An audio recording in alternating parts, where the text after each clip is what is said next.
भारत की भाषा में संदीप भटनागर में आपका स्वागत है दोस्तों। आज हम बात करेंगे अपने पड़ोसी मुल्क पाकिस्तान की।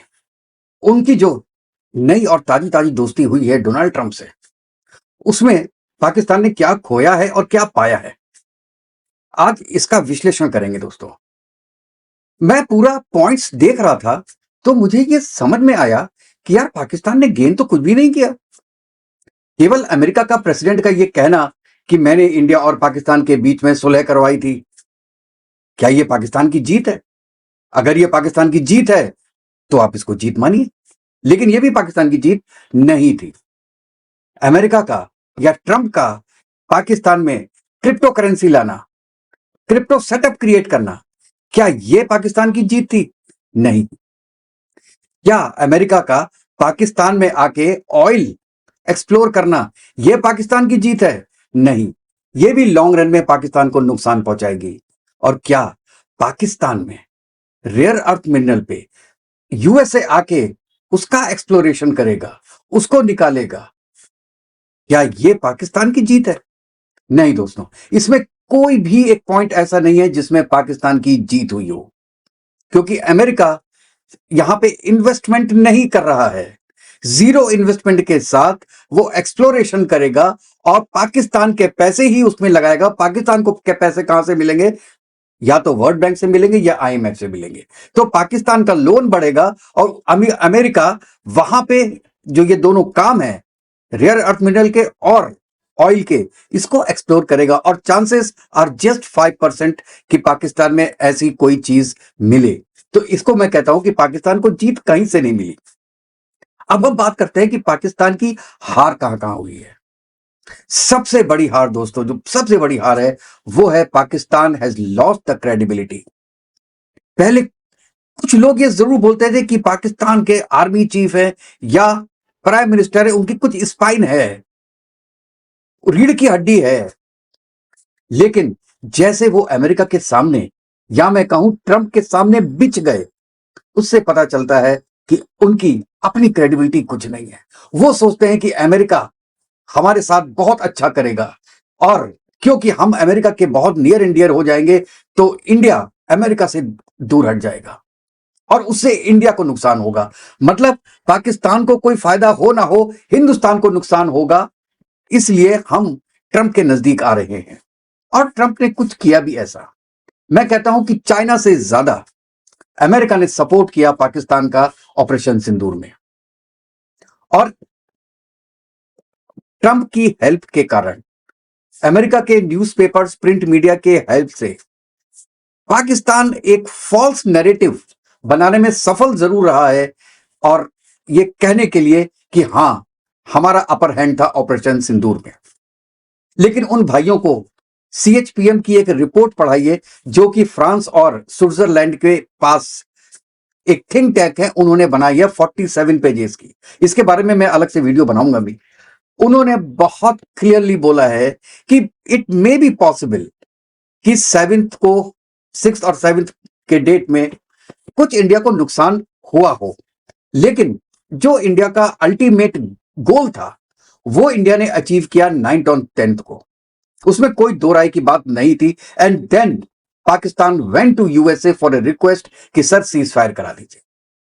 And then the vice president of USA called prime minister Modi कि भाई उनकी हालत खराब हो रही है, आप प्लीज बमबारी बंद कीजिए, अपने मिसाइल चलाना बंद कीजिए, क्योंकि वो हमारी न्यूक्लियर फैसिलिटी पे भी अटैक कर रही है। उससे मैं जरूर कहता हूं कि this was the one of the point कि जिससे कि ऑपरेशन सिंदूर हॉल्ट हुआ। लेकिन इसके अलावा पाकिस्तान की क्या जीत हुई? केवल नैरेटिव में जीता जरूर है पाकिस्तान, लेकिन एक्चुअल जो हुआ वो दुनिया को पता है। तो ऑपरेशन सिंदूर पे आगे ना जाके मैं दूसरे पॉइंट पे आता हूं, और वो है बोर्ड ऑफ पीस। मतलब पाकिस्तान तो उसका फाउंडर मेंबर बन गया। जो 20 कंट्रीज के लोग डोवास में ट्रंप के सामने बैठे थे, उनमें प्राइम मिनिस्टर शहबाज शरीफ भी थे। और आपने फोटो देखी होगी जिसमें शराब शरीफ इशारे से बता रहे हैं प्रेसिडेंट ट्रंप को कि देखिए आसिम मुनीर साहब वहां बैठे हैं, वो मेरे आका हैं। अच्छा, अब क्या हुआ कि ये बोर्ड ऑफ पीस में ये आ तो गए। अब ये बोर्ड ऑफ पीस का पहला काम क्या है? गजा। अच्छा, गजा में भी एक बहुत ही बढ़िया गेम खेला नेतन्याहू ने। पहले ये बोल रहे थे कि मैं पाकिस्तान की फौज को अलाउ नहीं करूंगा पीस फोर्स की तरह आपका गजा में, लेकिन कल उनका वक्तव्य आया कि मैं केवल कतर और टर्किश 2 कंट्रीज की फौजों को अलाउ नहीं करूंगा। पाकिस्तान की फौज को उन्होंने बोला नहीं, लेकिन उन्होंने ये कहा कि पाकिस्तान की फौज आ सकती है, क्योंकि उसमें 2 कंट्री का नाम था, पाकिस्तान का नाम नहीं था। अब पाकिस्तान फंस गया, बोर्ड ऑफ पीस में जाके ही फंस गया। इंडिया उसमें गया नहीं, कोई बड़ा कंट्री नहीं गया, यूरोप गया नहीं, नेटो कंट्री गया नहीं, रशिया गया नहीं, चाइना गया नहीं, पाकिस्तान बैठ गया। और 1-2 कंट्री और हैं बड़े कंट्री जिनका नाम आप जानते हो, इंडोनेशिया टाइप के, सऊदी अरेबिया, यूएई, और कोई नहीं। उसमें डेमोक्रेसी तो लगभग है ही नहीं, बाकी जितने भी हैं सब लीडर्स वाले हैं। तो भाई साहब, अब पाकिस्तान ये सोच रहा है कि मैं तो बच गया था यार, क्योंकि नेतन्याहू ने मना कर दिया था कि पाकिस्तान की फौज को अलाउ नहीं करूंगा। अब उसने कर दिया, अब मैं क्या करूं? अब क्या करेगा पाकिस्तान? फौज भेजेगा और गजा में पैलेस्टीन के अगेंस्ट में लड़ेगा। और बोर्ड ऑफ पीस में भी ये इजराइल के रिप्रेजेंटेटिव के साथ बैठे हुए थे, वहां पे हल्ला मचा हुआ है पाकिस्तान में। ये कैसे कर दिया? नेतन्याहू ने बहुत बड़ी चाल चली है। मुझे लगता है कि मोदी जी ने समझाया होगा, भैया पाकिस्तान का नाम मत लो, इनको आने दो, ये आके कुछ ना कुछ खुराफात करेंगे वहां पे। अमेरिका को पता चलना चाहिए इनकी असलियत। पाकिस्तानी क्या करेंगे कि वहां पे पैलेस्टीन को तो मारेंगे नहीं, चुपचाप कोने में बैठे रहेंगे। तब इजराइल बोलेगा अमेरिका को, ये देखो ये आपके फ्रेंड है, ये यहां पे आए हैं। और अगर पाकिस्तानी फौज ने पैलेस्टाइन के लोगों को मारा, गजा को मारा, हमास को मारा, तो पूरा पूरा हमास जो आजकल पाकिस्तान के थ्रू इंडिया में काम करने की कोशिश कर रहा है कश्मीर में, वो पाकिस्तान को भी धोना शुरू कर देगा। और हिस्ट्री तो पाकिस्तान की है, आपको पता होगा कि जॉर्डन में क्या हुआ था। 10,000 पैलेस्टीनियंस को मारा था पाकिस्तानी फौज ने जियाउल हक के वक्त में। तो ये भी हिस्ट्री है सामने। अब बताइए, पाकिस्तान बोर्ड ऑफ पीस में भी फंसा, ऑपरेशन सिंदूर में भी बुरी तरीके से फंसा, और उसके साथ साथ अब क्या हुआ है कि आप ओवरऑल, क्योंकि पाकिस्तान की क्रेडिबिलिटी कम हुई है इस समय, अमेरिका की क्रेडिबिलिटी कम है, डोनाल्ड ट्रंप की क्रेडिबिलिटी कम है, उसको बाकी कंट्रीज के रिप्रेजेंटेटिव्स लाइक नहीं कर रहे हैं। ऐसे में पाकिस्तान को भी लाइक नहीं करेंगे, क्योंकि पाकिस्तान उनका बगल बच्चा बन के बैठा हुआ है। चाइना दूर जा रहा है पाकिस्तान से, सीपेक लगभग बंद हो गया। ईरान सोचता है कि Pakistan will support America in the war against Iran. Iran तैयार बैठा होगा कि कब पाकिस्तान पे अटैक करें। 2 पड़ोसी तो ये हो गए, ईरान और चाइना, तीसरा बैठा है हिंदुस्तान, और चौथा बैठा है अफगानिस्तान। तो भाई पाकिस्तान तो चारों तरफ से फंस गया। ये एक बहुत नेगेटिव बात है, और नेगेटिव बात का इफेक्ट देख रहे हैं आप, क्योंकि दुनिया को ऐसा लग रहा है कि पाकिस्तान में इनस्टेबिलिटी बहुत ज्यादा है, and they are just supporting the wrong people, इसलिए वहां पे इन्वेस्टमेंट करना ठीक नहीं है। पाकिस्तान में इन्वेस्टमेंट 44% कम हुआ है, और बेरोजगारी 22% है आज की डेट में दोस्तों। फैक्ट्रीज बंद हो रही हैं, और फैक्ट्रीज बंद क्यों हो रही हैं अब, इसका भी रीजन सुन लीजिए। इसका रीजन है इंडिया और ईयू के बीच में एफटीए। ये बहुत बड़ा धक्का है, कहते हैं ना कि दीवार को ढोने के लिए आखिरी धक्का, ये आखिरी धक्का लगा है पाकिस्तान को। पाकिस्तान क्या सप्लाई करता था? ज्यादातर लेदर आइटम्स और टेक्सटाइल्स, 9 या 10 बिलियन ऐसे करीब हुआ करता था इसका। अब क्या होगा यूरोप में? यूरोप की बात करो, पहले जीएसपी स्टेटस मिला हुआ था और आज भी मिला हुआ है, लेकिन अब पाकिस्तान टेक्सटाइल का रॉ मटेरियल भी नहीं बना पा रहा है। इंडस्ट्रियलाइजेशन तो नहीं हुआ, वहां पे बिल्डिंग्स बना दी, पेड़ काट दिए, खेतियां कम कर दी। उससे क्या हुआ कि अच्छा, इलेक्ट्रिसिटी, एक जो प्रोडक्ट बनता है टेक्सटाइल का, उसमें इलेक्ट्रिसिटी का बहुत खर्चा होता है, तो उसका 34% तो बिजली का बिल होता है। तो वायबल ही नहीं रह जाता पाकिस्तान यूरोप में और बाकी कंट्रीज में अपना सामान सप्लाई करने में अगेंस्ट इंडिया। पाकिस्तान की कुछ कंपनियां बांग्लादेश में जाके ऑपरेट कर रही थी, अब वो भी बंद हो गया, क्योंकि बांग्लादेश की सिचुएशन भी सेम हो गई। इंडिया ने बांग्लादेश को भी एक हाथ से पकड़ा हुआ है, दूसरे हाथ से पाकिस्तान को पकड़ा हुआ है, और अपनी टेक्सटाइल इंडस्ट्री बढ़ा रहा है। इससे क्या हुआ कि जो कोर बिजनेस है बांग्लादेश का और पाकिस्तान का वो ठप हो जाएगा। और उसमें ये जो एफटीए हुआ है ईयू और इंडिया के बीच में, इसका बहुत बड़ा हाथ होगा। मैं हाथ इसलिए कर रहा हूं कि this is not only EU.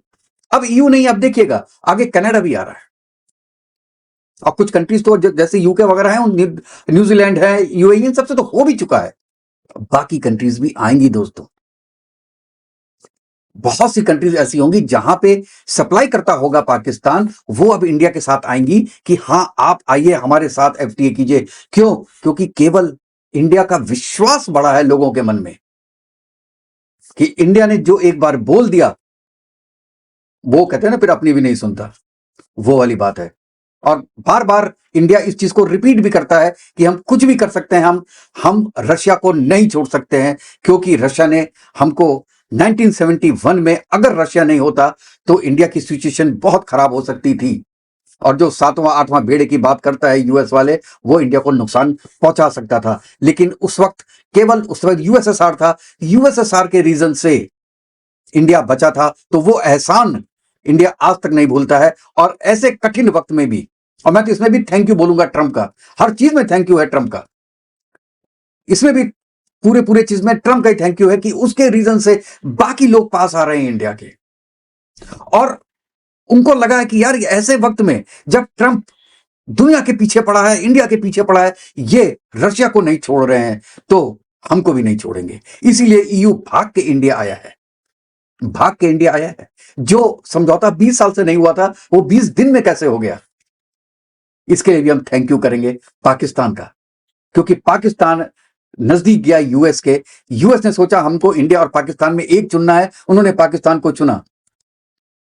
और पाकिस्तान को चुनने के बाद पूरे वर्ल्ड से दुश्मनी ली, फिर पूरा वर्ल्ड एक हो गया पाकिस्तान के अगेंस्ट में नहीं, यूएस के अगेंस्ट में। एंड मैं तो कहता हूं कि लॉटरी लगी है हिंदुस्तान की, और इंडिया को तो पाकिस्तान को थैंक्स कहना चाहिए कि हर जगह जो पाकिस्तान की करतूतें हैं उनके रीजन से फायदा इंडिया को हो रहा है। दोस्तों,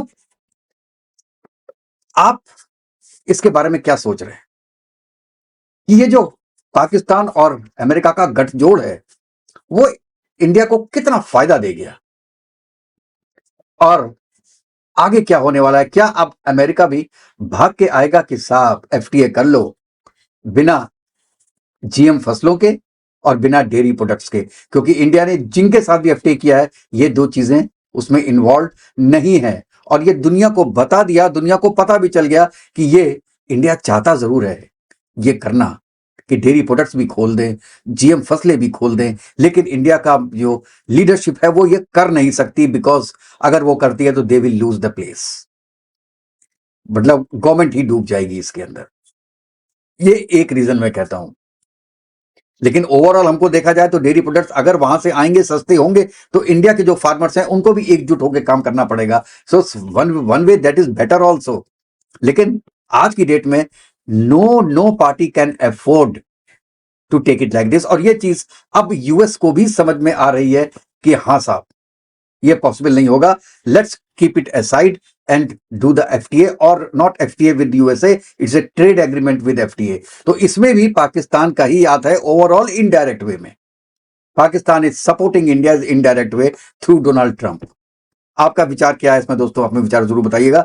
नेक्स्ट वीडियो में मिलते हैं, तब तक के लिए जय हिंद, जय भारत, वंदे मातरम। खुश रहिएगा दोस्तों, स्वस्थ रहिएगा।